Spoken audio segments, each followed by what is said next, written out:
inalok ako ng 500,000 kada buwan Wala nang para kahihiyan. sumuporta sa kanila. Nung tinanggihan ko, ano meron? Kaso, itong linggong to pupunta ako sa Legazpi para harapin ang kaso ko. Bakit? Hindi na ako pumayag sa 500,000 kada buwan. Wala nang kahihiyan? Sana natutulog na lang ako eh. Nagigets niyo yun? Pero hindi kaya ng konsensya ko na batikusin si BP Sara Duterte nang walang dahilan. Sana kung tarantada yun, okay eh. Araw-araw natin banatan, pero hindi ho tama eh. Hindi ho ako nagpapaka-righteous, nagpapaka-banal. Kailangan ko yung pera. Pero masama na ho yun eh. Isipin nyo, kaninong pera yung mapupunta sa akin? Sa inyo galing yun. Alam nyo po yan. Nananawagan po ko sa mga kapulisan na nakasapaligid ngayon. Kayo po, binawasan ng pensyon nyo. Alam nyo kung bakit? Dahil kailangan nila ng ayuda para manalo sila sa boto. Ngayon, babawasan ng general nyo. Bakit? Kailangan din uli nila ng pera para sa ayuda para manalo sila. Kanino kinukuha? Sa pulis. Tapos sinusuportahan nyo ngayon? Oh, diba, yan ang sinusunod ninyong utos. Huwag nyo sabihin na sumusunod lamang kami sa utos. You have the right na tumanggi sa maling utos. Karapatan nyo yan. Sasabihin nyo matatanggal kayo pag sumuway kayo. Aba, sana hindi na lang kayo nagpulis. Kung hindi nyo naman kayang manindigan para sa bayan.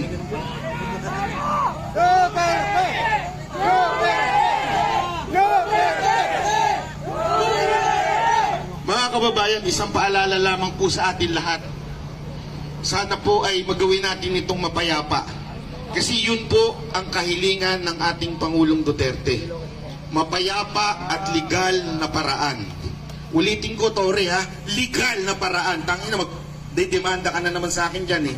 Legal na paraan. Matahimik. Legal na paraan. Ulitin ko, ha? Kasuhan mo na naman ako si Dishon dito. Legal na paraan. Ano po yun? Manawagan tayo. Manawagan tayo na sa mga kasundaluhan natin at kapulisan natin, tayuan ninyo ang konstitusyon. Yun lamang po yun. Tayuan ninyo ang konstitusyon. Ano nakalagay doon? Nanggagaling ang tunay na kapangyarihan sa taong bayan. Pag inaapi na ang taong bayan, ipagtanggol nyo naman kami. Yun lamang po yun.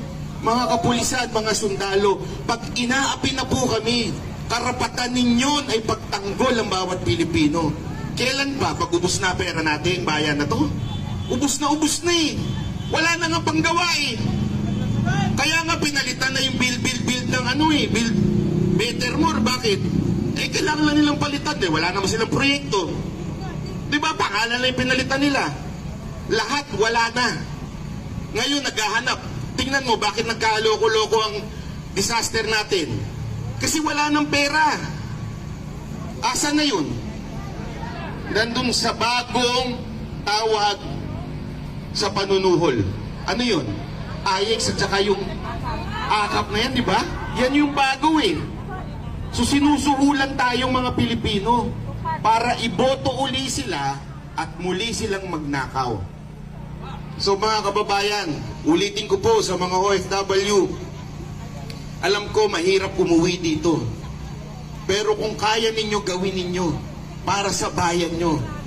Kasi baka mamaya, pag uwi ninyo, bulok na ang Pilipinas. Yun lamang po. Gusto ko lang magpasalamat ha. Wala ho dito, banateros yan, ano yan. Hindi. Lahat po ng mga vloggers dito, ina-acknowledge po natin. Suportahan po natin silang lahat. Lahat po. The mere fact na hindi ho sila nagpapabili sa kabila. Mahirap po yun. Ang laking pera meron sa kabila eh. Yung dating nakatira lang sa kubo, sana nakatira? Sa kondo na eh. Oh, may Pancho Papa. Totoo naman, di ba? Alam niyo, hindi ko na lang papangalanan yung kalbo na yun, ha? Nagkita kami nun eh. Yung sa Manila. Pinag-aasar-asar ko yun eh. Sabi ko, anak ka ng weteng. Dati lang, hindi, kasi ano, hindi, ganyan. Porkit puno-puno ka ng kaso, babaluktot ka. Alam ko po yung bakit. Puno na ako ng kaso eh. Ilan na kasong dinadaanan ko ngayon? Ubus na pera ko sa kakakaso na yan. Pero bakit? Kasi para sa bayan eh. Yun po ang totoo dyan. Hindi po, ulitin ko ha, wala akong planong tumakbo. Wala ang planong tumakbo ang buong grupo ko. Para lang talaga kami sa bayan. Para lang, kasi wala ho eh, mamamatay tayong lahat. Tama mali, sino dito hindi mamamatay? Meron ho ba dito hindi mamamatay? Si Pangan! Pwede ba ako sumama sa lihin nyo? Hindi, biro lang ha. Di ba lahat naman po tayo mamamatay? Darating tayo, harap tayo sa Panginoon. Anong ginawa mo? Anong ginawa mo nung nasa lupa ka? Pinaglaban mo ba yung mga kababayan mo? Sino ho dito ang namili ng bansa nung pinanganak? Sige ho, meron ho ba dito? Nung nasa tiyan kayo, sinabi nyo sa nanay nyo, ayoko dito sa Pilipinas, gusto ko sa Japan. Wala, di ba? Lahat tayo, wala hong choice.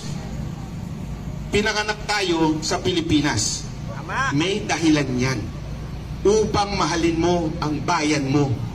Hindi disgrasya na pinanganak ka sa Pilipinas. Pinanganak ka sa Pilipinas upang ipaglaban mo ang Pilipinas. Masarap pumunta sa ibang bansa. Sino ang nagpupunta dito sa ibang bansa? Di ba ang sarap? Yung iba sa inyo nakapagtrabaho sa ibang bansa. Pero hanggang gano'n na lang ba tayo? Hanggang gano'n na lang ba tayo na every December nangangarap tayo pumunta sa Japan, pumunta sa ibang bansa? Kasi bakit? Ang ganda ng bayan nila eh. Hanggang gano'n na lang ba tayo? Hindi ba tayo mangangarap na someday, sana yung bayan natin katulad ng Japan, katulad ng Korea, Singapore, di ba? KOJC. Pero po, totoo naman yun. Napakaganda mo sa loob ng KOJC. Sana po, ganun lang, ipaglaban po natin. Okay? Tuloy-tuloy lamang po tayo dito sa mga kababayan nating nanonood dyan. Walang uwi! Walang uwi at pumunta kayo dito. Pumunta kayo dito. Huwag nyo nang antayin na manawagan pa ang mga vloggers sa inyo. Pumunta na kayo dito, sumaglit kayo dito. Huwag nyo nang antayin na manawagan pa si VP Sara Duterte o si Pangulong Duterte.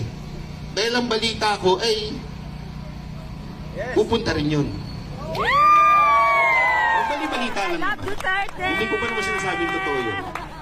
Pero sana ho pumunta po tayo. Ipahayag lang natin na mga congressman, ang kapangyarihan nyo nanggagaling sa mga Pilipino. Yun lang. Ang kapangyarihan nyo ay galing sa amin. So parang awa na, tama na yung pagnanakaw nyo. Tama na.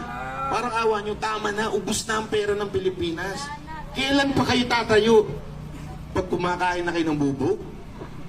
Hindi, o tanong ko sa'yo, kailan pa ho kayo babangon?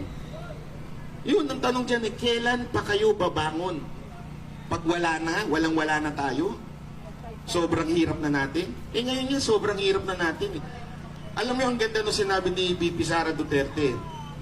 Di ba tinanong siya kung mananawagan siya? Ang sabi niya, mahirap kasi ngayon lumabas kung mga tao dahil naghihirap. Tama siya na mali. Tama siya na naghihirap talaga ang Pilipinas. Pero sa akin, habang naghihirap tayo, mas may dahilan pa nga tayong lumabas. Para ipakita natin, tama na pag nanakaw nyo, kawawa naman na kami. Ubus na pera ng bayan natin. Di ba? Anong itsura ng Pilipinas ngayon? Puro hukay, puro traffic, kurap na mga enforcer. Di ba kayo nahihiya nun? Araw-araw may nahuhuli na opisyal ng gobyerno naka-7 pa, dadaan ng busway, magpapalusot. Kamag-anak naman yun. Ano ba?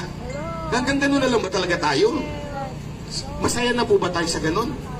Kung hindi, pumunta ka na dito, ipahayag mo na yan. Yun lamang po. Maraming salamat po. Ako po si Banat Bay.